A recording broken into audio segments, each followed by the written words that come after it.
우리 성가대 은혜로운 찬양 다시 한번 감사드리고요.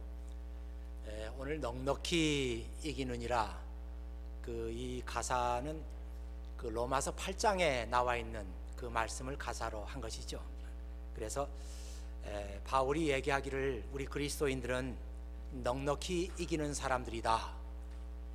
많은 문제가 있고 아픔이 있고 고난이 있지만 하나님의 도우심으로 넉넉히 이기는 사람들이다. 근데 NIV 성경에 보면 We are more than conquerors. We are more than conquerors. 우리는 정복자 이상이다. 직역하면 그런 얘기죠. 그래서 이 적군들과 전쟁을 하는데 겨우겨우 피를 흘리고 적군들을 이기고 정복한 그런 사람들이 아니라 우리는 원사이드하게 이기는 그런 사람들이다. 그 NIV 성경에 그렇게 번역을 했어요. 그래서 오늘 은혜로운 찬양 다시 한번 감사를 드리고요. 오늘 임명 예배를 맞이해서 저와 여러분이 나눌 말씀은 그리스도의 비밀을 맡은 사람들, 이런 제목으로 함께 은혜를 나누고자 합니다.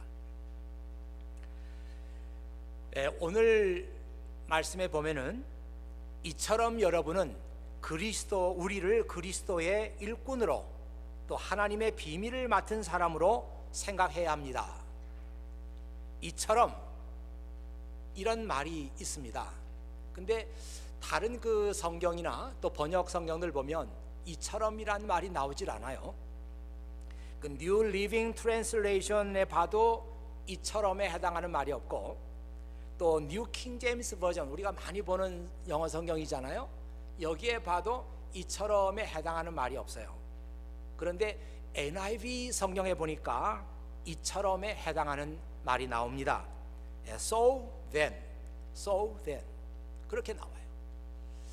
이 so then이라고 하는 말이 그렇다면, 그래서 이런 뜻이 될 텐데, 그렇다면 그래서 여러분은 우리를 하나님의 일꾼으로 그리고 하나님의 비밀을 맡은 사람으로 도와주시기 바랍니다. 이런 뜻이 되는 거죠. 그래서 제가 이런 말씀을 드리는 까닭은 이 고린도전서 4장 1절에서 2절 오늘 읽은 간단한 말씀인데요, 이 말씀을 우리가 올바로 이해하고 해석하기 위해서는 그 전에 나와 있는 말씀이 무슨 내용인가를 알아야 이 말씀을 제대로 이해할 수 있다는 것입니다. 물론 하나님의 말씀은 그 특별한 말씀이기 때문에 전에 있는 말씀이 뭔지 모르고 그 말씀만 들여다봐도 거기에서 오는 은혜가 있어요. 그렇지만 이 말씀을 보다 풍성하게 이해하기 위해서는 그 전에 So then 이렇게 시작하니까 무슨 말씀을 했는가 하는 것을 알면은 이 말씀을 더 잘 이해할 수가 있습니다. 그래서 그 전장에서 무슨 내용을 얘기하고 있는가 살펴보았더니 2장에서는 바울이 말하기를 내가 여러분들에게 설교할 때 하나님의 비밀에 대해서 얘기를 했습니다. 그런 얘기가 나와요. 그리고 이 하나님의 비밀 속에 하나님의 지혜가 들어있고, 이 하나님의 지혜는 예수 그리스도의 십자가의 사건을 통해서 우리에게 드러났습니다. 이런 내용들이 나오고 있습니다. 그리고 또 이 하나님의 지혜는 성령의 도움이 없이는 절대로 이해되지 않습니다. 이런 말도 나오고요. 또 3장에 넘어가면은 하나님의 지혜를 아는 사람들은 절대로 교회 안에서 어떤 분파를 만들지 않습니다. 그리고 하나님의 지혜를 아는 사람들은 예수 그리스도 외에는 다른 어떤 신앙의 기초도 만들 수 없습니다. 그런 말씀이 나옵니다. 이런 얘기를 한 다음에 So then, 그래서 여러분은 우리 사도들을 볼 때마다 그리스도의 일꾼으로 그리고 하나님의 비밀을 맡은 사람들로 도와주시기 바랍니다. 그렇게 말하고 있는 것입니다. 이 뉴 킹 제임스 버전에 보면 영어 성경마다 조금씩 표현이 다른데요, 하나님의 일꾼을 as servants of God라고 그랬습니다. as servants of God, 우리를 하나님의 서번트로, 그렇게 보아주시기 바랍니다. 여러분, 바울이 왜 이런 얘기를 하고 있는지 아시죠? 지금 고린도 교회 안에 당면한 문제가 있는데, 그것은 교회 안에 많은 분파가 있다는 것입니다. 나는 바울이 좋아. 무슨 말이야? 나는 베드로가 좋아. 무슨 말이야? 나는 아볼로가 제일 좋다고 생각해. 무슨 말이야? 나는 그리스도가 제일이라고 생각해. 그러면서 교회 안에서 많은 분파가 있었습니다. 이런 사람들에게 무슨 소리입니까, 여러분? 나 바울이 누군지 아십니까? 나는 그리스도의 일꾼, 그리스도의 서번트에 불과한 사람입니다. 그런데 내 이름을 가지고 교회 안에서 분파를 만들다니, 이게 될 법한 얘기입니까? 지금 바울이 그렇게 얘기를 하고 있는 거예요. 맞습니다, 여러분. 모든 그리스도의 일꾼들은 자기 자신을 생각할 때 나는 그리스도의 서번트다. I'm a servant of God. 가장 중요한 개념이에요. 하나님의 일꾼들이 이런 생각에서 조금 벗어나거나 이런 생각을 잊어버리게 되면 다른 생각을 하게 됩니다. 그리고 자기의 정체성을 잃어버리는 거예요. 이 영어의 servant라는 단어하고 혼동해서 쓸 수 있는 말이 조금 더 어감이 강하지만 다른 말이 있는데 slave라고 하는 단어입니다.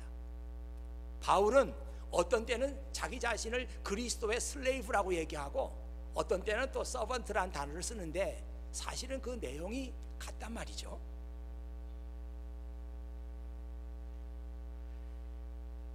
여러분 알다시피 슬레이브는요, 더 직역을 하면 노예란 뜻이에요. 노예에게는 아무런 영광 받을 일이 없고 노예에게는 책임과 의무만 있습니다. 다른 아무것도 없어요.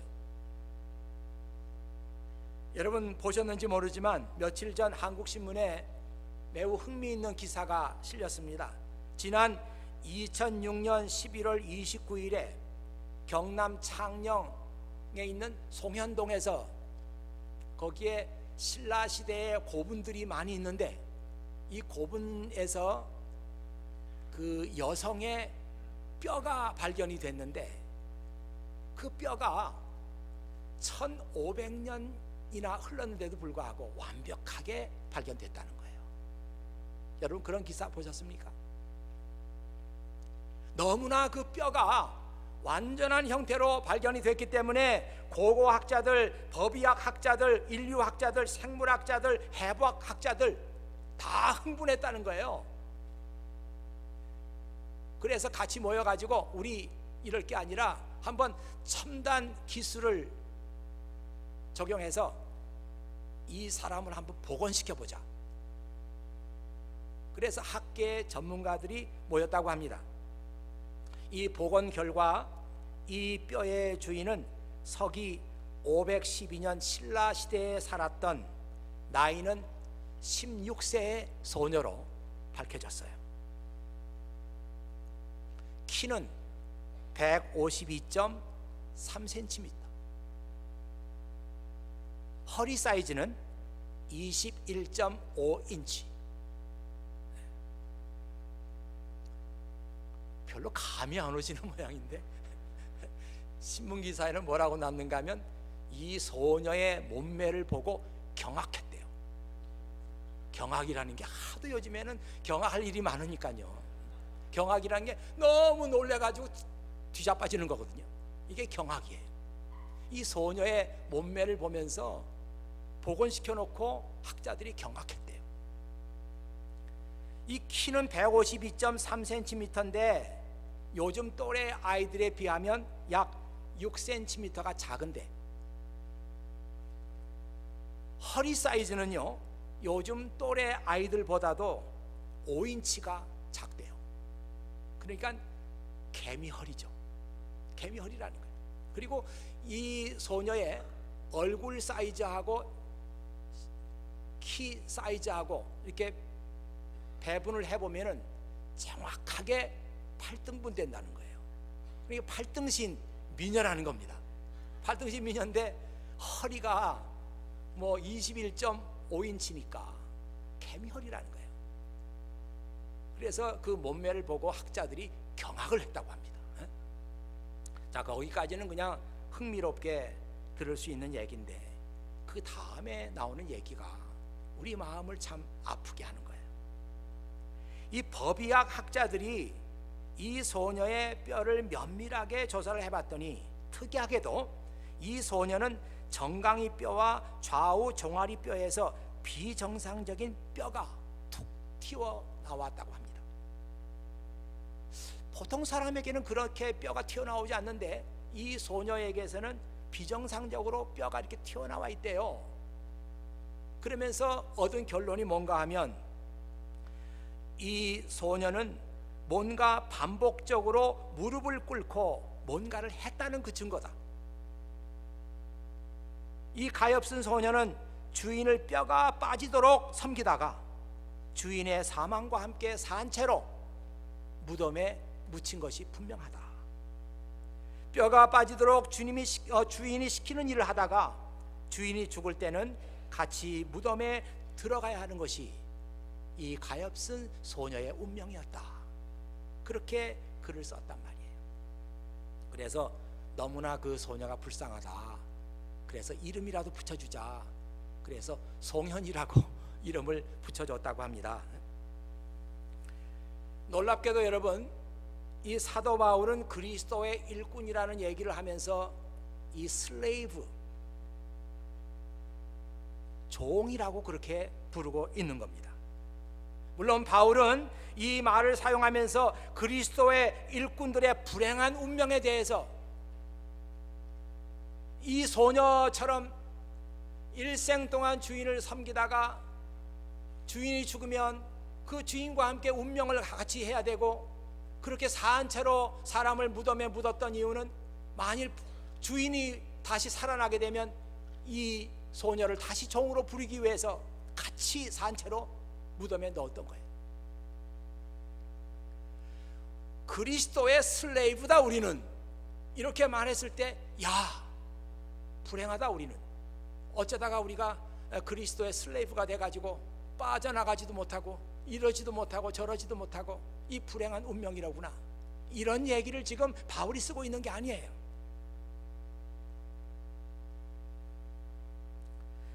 바울이 이 말을 쓰고 있는 것은 아볼로나 베드로나 우리 모두는 다 그리스도의 슬레이브에 불과한데, 아니 우리 이름으로 교회에다가 팔을 만들고 그래서 그리스도의 몸인 교회를 서로 찢고 나누고 있다고 하는 것은 말도 되지 않습니다. 이렇게 지금 바울이 얘기하고 있는 거예요. 여러분, 바로 오늘 이 말씀이 우리에게 주는 강한 메시지가 있지 않습니까? 그리스도의 일꾼들은 누구냐? 그리스도의 슬레이브입니다. 그리스도의 소유예요. 그리스도에게 속한 사람들입니다. 슬레이브는 자기 영광을 위해서 어떤 일도 해서는 안 됩니다. 오직 주인의 말에 순종해야 되고 주인이 시키는 일을 해야 합니다. 그렇다고 해서 바울이 지금 얘기하고 있는 것은 그리스도의 슬레이브가 된 우리는 참 불행한 사람입니다, 그렇게 말하고 있지 않아요. 여러분, 제가 두 가지 성경 말씀을 읽어드리겠습니다. 하나의 말씀은 로마서 1장 1절인데 로마서 말씀을 시작하면서 바울이 성도들에게 이렇게 인사를 전하고 있습니다. 나 바울은 사도로 부름을 받은 그리스도 예수의 종으로서 하나님의 복음을 위해서 특별히 선택되었습니다.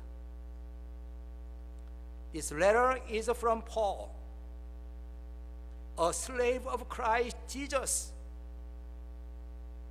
이 편지를 쓰고 있는 나 바울은 예수 그리스도의 슬레이브입니다.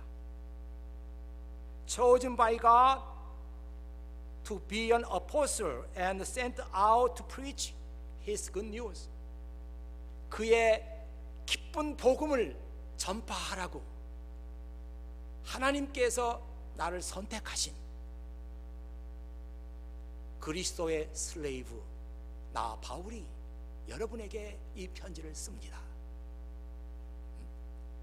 또 하나 말씀 읽어드리겠습니다. 빌립보서 1장 1절에서 2절에 있는 말씀이에요. 예수 그리스도의 종인 바울과 디모데는 그리스도를 믿는 빌립보에 사는 성도 여러분들과 지도자들과 집사들에게 이 편지를 씁니다. 우리 아버지 하나님과 주 예수 그리스도의 은혜와 평화가 함께하기를 바랍니다. This letter is from Paul and Timothy, slaves of Christ Jesus. 똑같은 말이 나오고 있어요. 그리스도의 슬레이브인, 그리스도의 노예, 그리스도의 종인 나 바울과 디모데가 이 편지를 여러분에게 씁니다. 어떠세요, 여러분? 이 바울이 제일 먼저 이 편지를 쓰면서 성도들에게 안부를 묻고 있는 이 말씀 속에 자기 자신이 그리스도의 슬레이브라고 하는 자부심, 그리고 내가 그리스도의 종으로서 하나님께 선택을 받았다고 하는 무한한 영광, 이 말씀 속에 나와 있는 거예요. 불행한 그런 말투가 아니에요. 나 같은 사람이 그리스도의 종으로 선택을 받다니, 이 얼마나 무한한 영광입니까? 제가 여러분에게 이 편지를 쓰고 있는 것입니다. 그렇게 말하고 있어요. 오늘 본문 말씀하고 크게 관계는 없지만 저는 이 말씀 볼 때마다 생각나는 분이 있어요. 헨리 나우엔이라고 하는 분인데 제가 여러 번 그분에 대해서 얘기를 했습니다. 하버드 신학대학에서 Pastoral Care and Counseling 그걸 가리키다가 어느 날 갑자기 그만두고 토론토에 있는 그 데이브레이크스라고 하는 그런 장애인들을 를 위한 공동체 속에 들어가서 거기서 그들을 섬기다가 일생을 마쳤어요. 그분의 무덤이 토론토에 있습니다. 제가 토론토 코스타에 갔다가 시간이 맞으면 그분 그 무덤을 한번 보고 왔어야 되는 건데 그게 못내 아쉬워요. 근데 제가 이 얘기를 드리는 까닭은 그 헨리 나우엔이 말이죠, 뭐 갑자기 이제 유명해졌어요. 하버드 단일 교수로 있을 때보다 그걸 그만두고 나니까 장애인들을 섬기면서 더 유명해졌습니다. 그리고 그때부터 책도 더 많이 썼어요. 많은 사람들이 그분의 책에 열광했어요. 왜냐하면 그분의 책을 읽고 있으면 보통 다른 책을 읽는 것하고는 전혀 다른 은혜를 받게 되고, 야, 어떻게 성경 말씀을 이렇게 볼 수가 있을까? 새로운 인사이트를 받기 때문에 그분의 독자들이 많았습니다. 아마 저에게도 아마 그 헨리 나우엔이 쓴 책은 거의 다 있을 거예요. 근데 그분이 이제 세계 각국에 강연을 다니는데 다닐 때마다 그분이 자기가 섬기는 그 장애자들 공동체 안에 있는 한 사람씩을 데리고 가는 거예요. 혼자 가는 게 아니고, 뭐 데리고 가면서도 그냥 자네 뭐 나 따라오는 거 좋지, 내 가방이나 들고 따라오게, 뭐 이런 게 아니고 아주 귀하게 여기고 그 장애자를 한 사람씩 데리고 다니는 거예요. 그냥 데리고 가는 게 아니라 강연을 하기에 앞서서 많은 사람들 앞에 이 사람을 불러내는 거예요. 그리고 나 앞에다 세우는 거예요. 이분은 저와 함께 공동체에서 생활하고 있는 미스터 누구누구인데 오늘 여러분에게 인사를 드립니다. 그래서 그분에게 간단하게 스피치할 수 있는 기회를 주는 거예요. 그러면 그 사람은 평생 그런 기회가 없었잖아요. 마이크 앞에 서가지고 저는요 오늘 헨리 나우엔과 같이 이곳에 온 누구누구인데 여러분에게 인사드립니다. 뭐 큰 말은 없지만 그리고 들어가는 거예요. 이 빌립보서에 있는 말씀이 꼭 그렇죠. 바울이 성도들에게 인사하면서 자기 인사만 해도 돼요. 자기 이름으로 편지를 쓴다고 해도 돼요. 그렇지만 디모데, 어떤 때는 다른 사도들 이름을 같이 쓰면서 그들을 세워주는 거예요. 참 대단하죠. 헨리 나우엔이 그 말씀을 읽으면서 거기서 인사이트를 받고, 야, 이게 참다운 그리스도의 사역이구나 하면서 그렇게 장애자들을 하나씩 데리고 다니는 거예요.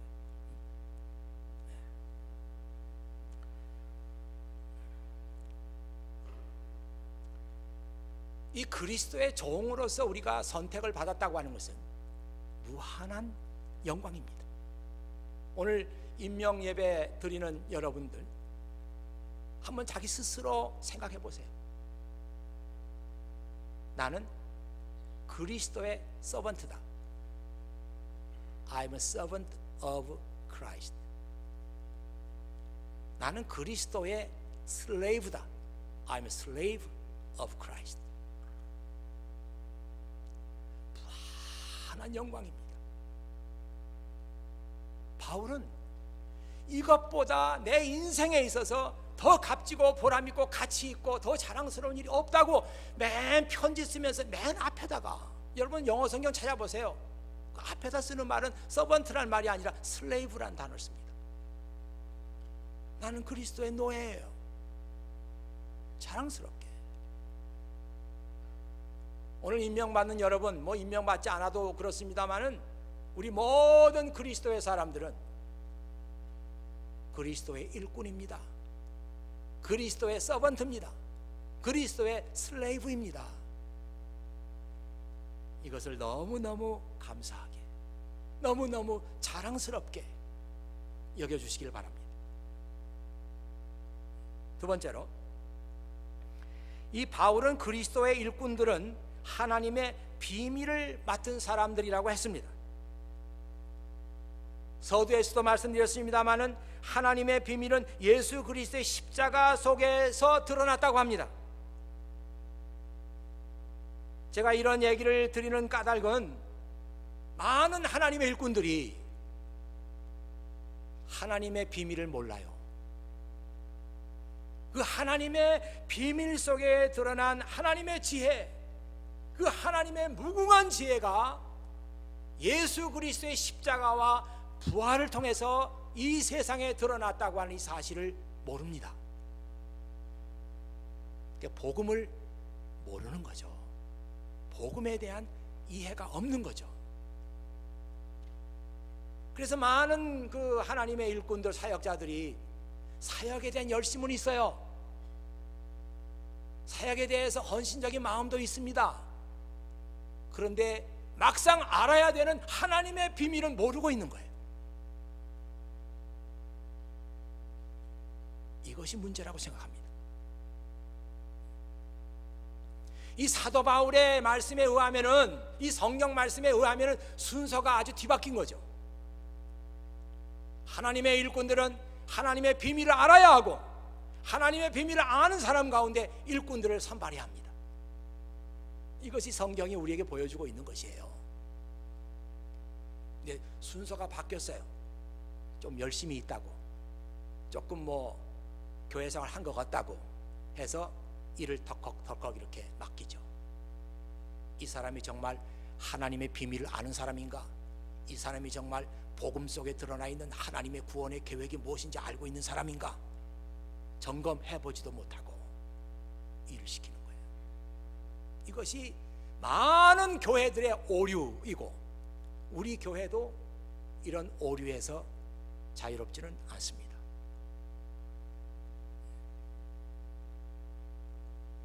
저는 이 성경의 말씀에 100% 동감해요. 현실은 참 어렵지만 정말 이 여러분 가운데 복음의 비밀을 제대로 깨닫는 사람, 그래서 예수 그리스도의 십자가 속에 드러난 하나님의 무궁한 구원의 지혜, 이걸 아는 사람, 그런 사람을 불러서 하나님의 일을 맡기고 이렇게 해야 돼요. 그런데 현실은 늘 그렇지 않습니다. 하나님의 말씀을 따르지 않고 현실에 순응해서 하나님의 일꾼들을 그런 식으로 선발하고 나면은 늘 후회가 있어요. 아, 아니구나. 안 되는 거구나. 하나님의 말씀을 따르지 않는 결과가 이것이구나. 늘 이런 후회가 따라옵니다. 여러분, 사도행전 6장에 보면은 거기에도 같은 말씀이에요. 초대교회에서 일꾼들을 선발할 때 성령과 지혜가 충만하다고 인정받은 사람들 중에서, 다시 한번 읽어드립니다. 성령과 지혜가 충만하다고 인정받은 사람들 중에서 선택하라, 그렇게 나와 있어요. 그 영어 성경에 보면 Those who are well respected and are full of the Spirit and wisdom. 그러니까 이 말씀을 해석하면 지혜와 성령이 충만하고 그리고 많은 사람들에게 잘 존경을 받는 사람들 중에서 선택하라. 굉장히 중요한 말씀입니다. 오늘 주일학교 교사로, 성가대원으로, 오케스트라 단원으로 제가 섬기는 직책을 가지신 분들을 쭉 열거해 보니까 참 많아요. 여러분들은 그런 사람들이 다 눈에 안 보일지 모르지만 이렇게 종이를 꺼내가지고 이 교회를 섬기는 사람들, 이 교회를 위해서 직책을 맡은 사람들의 이름을 쭉 써보니까 너무너무 많은 거예요.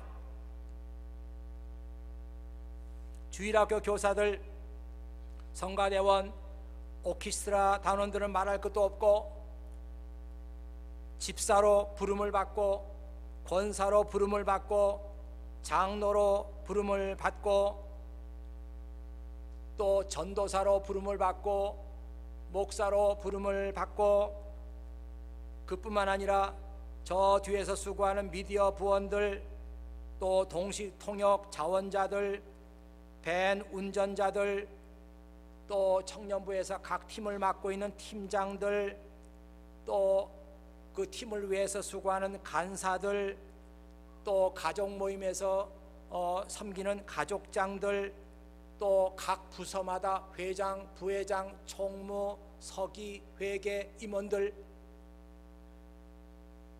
아마 그분들 다 일어나셔야 하면 여러분 거의 다 일어날 거예요.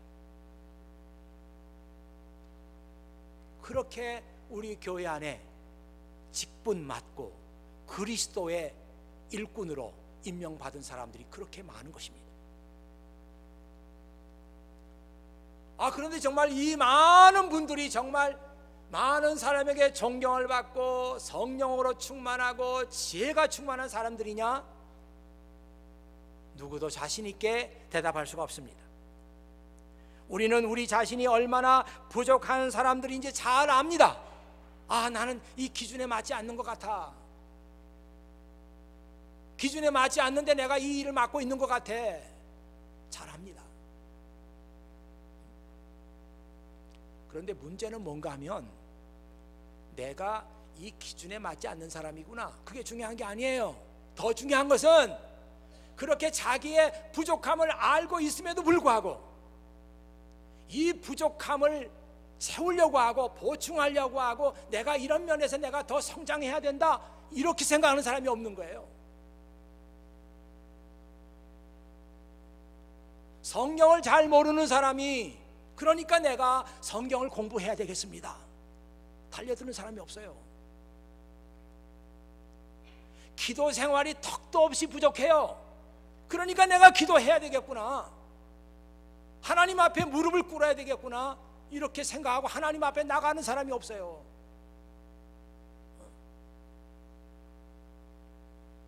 어떤 사람은 하나님의 일을 맡아가지고도 그 일을 아주 게을르게 합니다.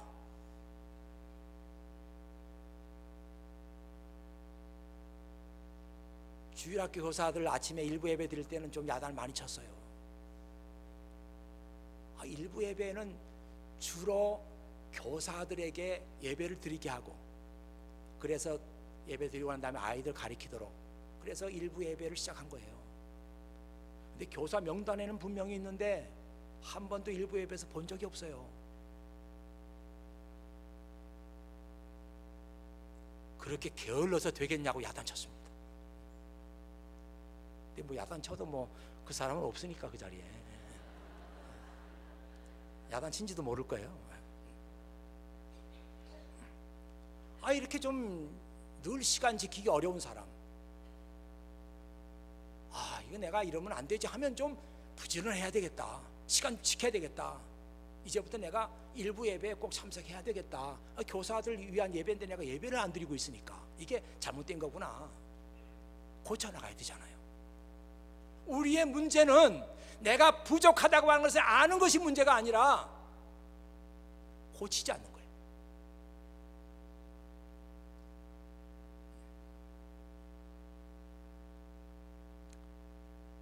한 가지 더 말씀드릴 게 있는데요, 여러분은 뭐 별로 대수롭지 않게 볼지 모르지만 목사인 저에게는 매우 중요한 문제로 생각되는 그런 문제가 있습니다. 하나님의 일꾼을 선발하는 성경의 기준을 잘 살펴보면 성령과 지혜가 충만한 사람들, 그리고 사람들에게 평이 좋은 사람들이라고 그랬어요. 여러분, 이 말씀을 잘못 해석해서는 안 됩니다. 이 말씀을 해석할 때 그러면 하나님의 일꾼들을 선발할 때는 일단 평이 좋은 사람들을 선발해 놓고 그 안에서 성령이 충만하고 지혜가 충만한 사람을 선택하면 되겠구나, 이건 아니에요. 이건 성경 말씀을 잘못 해석하는 겁니다. 누가 그런 식으로 얘기하면 잘못 해석한 줄 아세요? 이 말씀은 그런 뜻이 아니라 성령으로 충만하고 지혜가 충만한 사람은 동시에 주변에 있는 모든 사람들로부터도 좋은 평을 듣는 사람이다, 이거예요. 그러니까 참 저는 그런 사람들 많이 봤거든요. 과거에도 많이 봤어요. 말해보면 성경도 많이 하는 것 같아요. 뭐 교회 생활도 꽤 오래 한 것 같아요. 교회 돌아가는 일도 잘 알아요. 그런데 다른 사람에게 좋은 얘기를 못 들어요. 그러면 우리는 어떻게 생각해야 되는가 하면 이분이 믿음이 좋다는 게 다시 한번 생각해 봐야 되는 거예요. 정말 믿음이 좋은 건가? 왜? 성령으로 충만하고 지혜가 충만해서 하나님의 일꾼으로 자격을 가진 사람은 당연히 다른 사람에게도 좋은 평판을 듣습니다. 이게 성경 말씀이에요.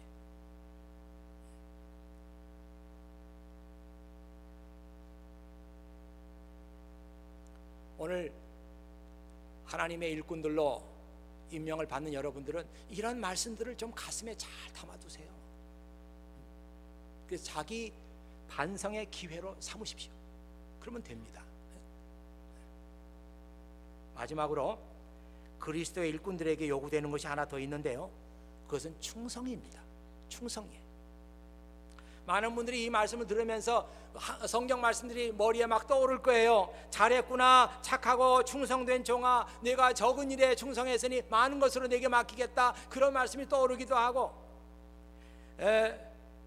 누가 신실하고 지혜로운 종이겠느냐, 주님께서 그렇게 물으시는 그 말씀이 떠오르기도 하고, 요한계시록 2장 10절에 나오는 내가 죽도록 충성하라, 그리하면 생명의 면류관을 내게 주리라, 이런 말씀도 아마 떠오를 거예요. 이 히브리어 단어 가운데 헤세드라고 하는 단어가 있습니다. 이 헤세드라고 하는 단어는 우리 한국말로, 영어도 마찬가지지만 우리 한국말로 한 단어로 해석할 수 없는 그런 여러 가지 의미를 복합적으로 가진 단어입니다. 그래서 우리말로 번역을 한다면 충성, 신실, 진실, 인애, 인자, 사랑, 뭐 이런 여러 가지 말로 번역할 수 있는 말이에요. 그런데 이 헤세드라고 하는 말은 하나님이 누구시냐, 하나님이 누구신지 그 하나님의 본성을 얘기할 때 하나님은 헤세드이시다, 그렇게 말하는 거예요. 놀랍게도 지금 바울은 맡은 자들에게 요구되는 것이 있는데 그것은 헤세드입니다. 그렇게 얘기하고 있어요. 굉장한 말씀이죠. 하나님께나 적용되는 그 단어가 그리스도의 일꾼들의 삶 속에서 발견돼야 한다는 거예요.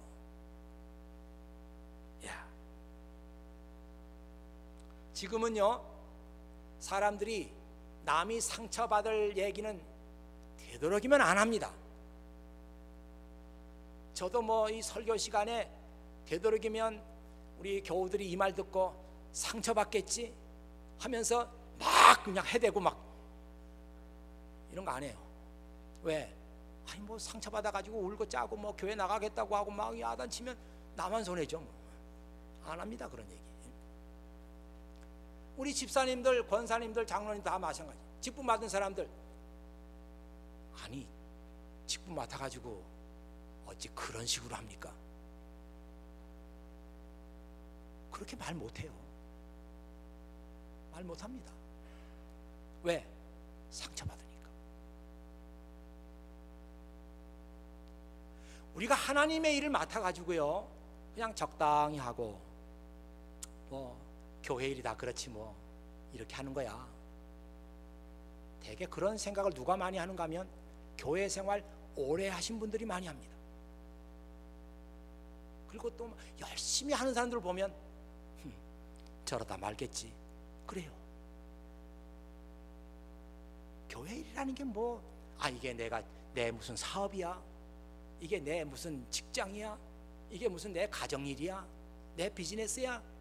교회 일 뭐 그렇지 적당히 하면 되지 뭐. 그런 생각들을 다 가지고 있어요. 그런 생각을 가지고 일을 해도 아무도 지적해주고 야단치는 사람이 없어요. 하나님의 일꾼으로서 그렇게 하면 안 됩니다. 성가대원으로서 하나님을 찬양하는 사람으로서 그렇게 하면 안 돼요. 왜 뭐 아무 이유 없이 빠집니까? 그러면 안 돼요. 말하는 사람 아무도 없어요. 오늘 성가대 잘못 걸렸어요. 나하고 눈이 마주치는 바람에. 우리 뭐 지휘자 집사님이 그렇게 하겠어요? 저 착한 성무제 권사님이 하겠어요? 못합니다. 문제는 한 가지 길밖에 없는 거예요. 아무도 얘기 안 합니다. 문제는 여러분 스스로가 하나님 앞에서 자기 자신을 돌아보고 회개하고 고쳐나가고 그 길밖에 없어요. 우리 성가대원들 내가 이 하나님의 일꾼이라고 그랬지 제대로 해야 되겠구나. 우리 집사님들, 권사님들, 뭐 전도사님들, 목사인 저를 비롯해서 하나님의 일꾼이지 제대로 해야 되겠구나. 자기 자신을 자기 스스로 돌아보고 반성하고 고쳐나가는 길밖에 없단 말이야. 아무도 얘기 안 해줍니다.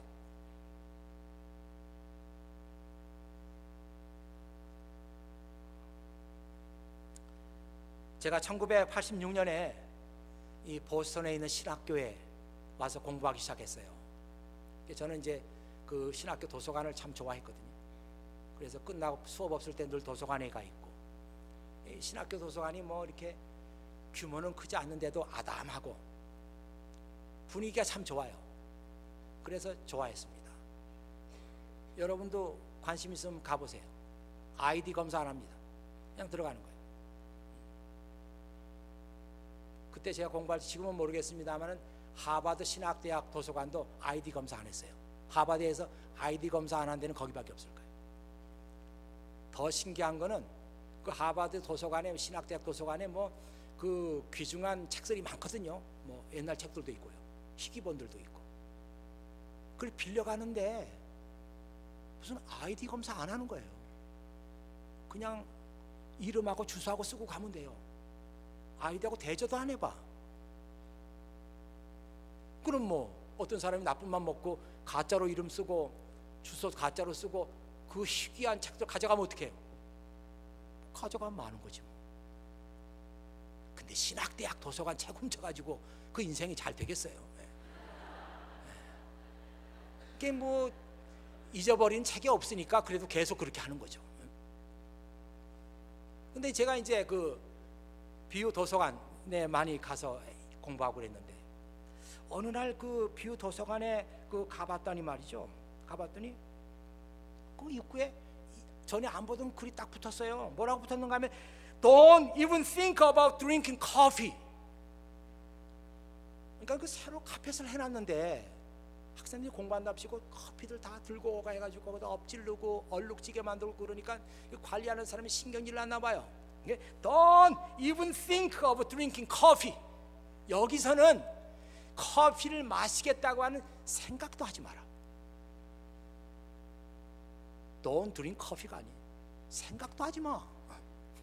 자, 그래서 그 말을 읽으면서 야, 이게 뭐 신학대학 도서관이 야박하다, 그런 생각을 했습니다. 근데 오늘 이 설교 말씀 준비하면서 그 1986년에 봤던 그 글귀가 자꾸 생각이 나는 거예요. 왜 그럴까? 여러분, 오늘 뭐 임명 예배라고 그래서 좀 특별하게 임명 받으신 분들에 대한 마음 자세, 뭐 그런 것에 대해서 얘기도 하고, 여러분은 그리스도의 일꾼입니다, 이렇게 얘기하고, 그런데도 에이, 뭐 교회 일, 뭐 그게 그렇고 그렇지, 뭐 적당히 하면 되지. 여러분, 그런 생각은 생각도 하지 마세요. 생각도 하지 마. 맡은 자들에게 구할 것은 충성이니라, 이렇게 말하면서 이 충성이라는 단어가 헤세드예요. 헤세드. 하나님에게나 적용되는 말씀이에요. 하나님께서 우리 하나님의 자녀들과 맺은 그 약속 얼마나 신실하게 지키십니까? 한 번도 하나님은 약속을 깨뜨린 적이 없어요. 하나님은 충성스럽게 우리와 맺은 약속을 지켜나가시는 분이에요. 하나님의 인자하심과 하나님의 사랑은 변함이 없어요. 하나님은 누구시냐? 하나님은 헤세드이신 하나님이시다. 그렇게 이스라엘 백성들이 하나님을 향해서 고백했던 그 단어, 이 단어를 지금 바울이 그리스도의 일꾼들에게 요구되는 것은 헤세드입니다. 적당히 그냥 하려고 하는 생각도 하지 마세요.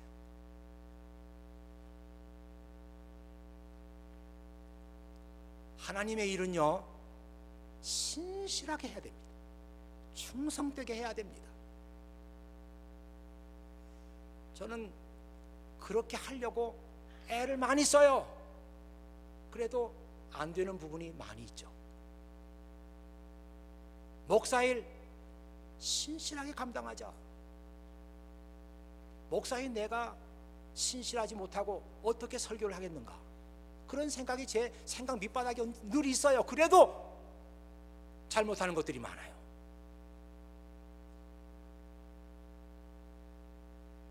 오늘 그리스도의 일꾼으로 임명받은 여러분들, 똑같은 생각을 가져주시기 바랍니다. 나에게 헤세드가 있는가? 하나님께 내가 드릴 충성, 헤세드이다. 이건 하나님의 신실하심을 얘기할 때 쓰는 단어다. 그런데 오늘 주님께서는 나에게서 그 신실함이 발견되기를 원하고 계시는구나, 그런 생각을 여러분 해주시기 바랍니다. 그리고 한 가지 더 말씀드릴 거는, 하나님의 일은 언제나 창의적으로 크리에이티브하게 해야 합니다. 늘 했던 방식으로 3월 달에는 이런 행사지, 5월 달에는 이거 하는 거지, 아무 생각 없이 반복되는 그런 일 하나님께서 기뻐하지 않아요. 하나님께서는 왜 3월 달에 꼭 그 일을 해야 합니까? 안 할 수도 있어요. 5월이 되면 왜 아무 뜻 없이 이 행사를 해야 합니까? 안 해도 돼요. 늘 새롭게 어떻게 내가 맡은 일을 통해서 하나님께 영광을 돌릴까, 크리에이티브하게 생각해야 돼요. 하나님의 일꾼들에게 요구되는 것입니다. 여러분, 다시 말씀드립니다. 우리가 servant of Christ or a slave of Christ, 굉장한 단어입니다. 여러분, 우리가 불행하다는 뜻이 아니에요. 야, 나 같은 사람을 주님께서 선택해서 그리스도의 일꾼으로 만드셨구나. 무한한 영광, 자부심 가져주시기 바랍니다. 이거 있어야 돼요. 목사는 목사대로, 야, 내가 목사가 돼가지고 성도들 앞에 서가지고 하나님의 말씀을 선포할 수 있다고 하는 이 영광, 내가 감당할 수 없는 건데 어떻게 이 영광을 하나님께서 내게 주셨어요? 성가대원 마찬가지예요. 교사들 마찬가지예요. 밴 운전하는 사람 마찬가지예요. 야, 어떻게 하나님의 일을 내게 맡기냐 말이에요. 일을 해가다가 낙심되기도 하고 힘들기도 합니다. 그러나 오늘 이 말씀 기억하세요. 나는 그리스도의 서번트다. 나는 그리스도의 서번트다. 그리스도의 슬레이브인 나 바울이 여러분에게 이 편지를 씁니다. 무한한 자부심과 무한한 기쁨과 감사로 성도들에게 슬레이브가 인사하는 거예요. 바로 여러분의 삶 속에 이런 큰 은혜가 있기를 원합니다. 기도하겠습니다. 아버지 하나님 감사합니다. 오늘 아버지 하나님께서 임명 예배를 우리 교회에 허락하시고 오늘 임명을 받는 분뿐만 아니라 이 예배에 참석한 사랑하는 모든 성도들이 이 예배를 통해서 이 말씀을 통해서 같은 은혜를 받을 수 있도록 인도해 주심을 감사합니다. 맡은 자들에게 구할 것은 충성이라고 말씀하셨는데 아버지 하나님, 우리 하나님의 일을 맡은 분들 충성스럽게 이 일을 잘 감당해 나갈 수 있도록 주께서 함께 하시기를 원합니다. 부족할 때마다 주님께 무릎 꿇게 하시고 내 부족한 것이 발견될 때마다 주님 앞에 더 성장하기 위해서 나 자신을 올려드리는 그런 사람들이 되게 해 주시옵소서. 정말 주님, 이 교회를 통해서 주님께 영광을 돌리고 주님의 마음을 기쁘게 해드리고 싶습니다. 여기에 신실한 주님의 일꾼들로 넘치게 해주시옵소서. 대충 일을 하겠다는 생각은 생각도 하지 않는 그런 사람들이 바로 이 자리에 앉아있게 해주시옵소서.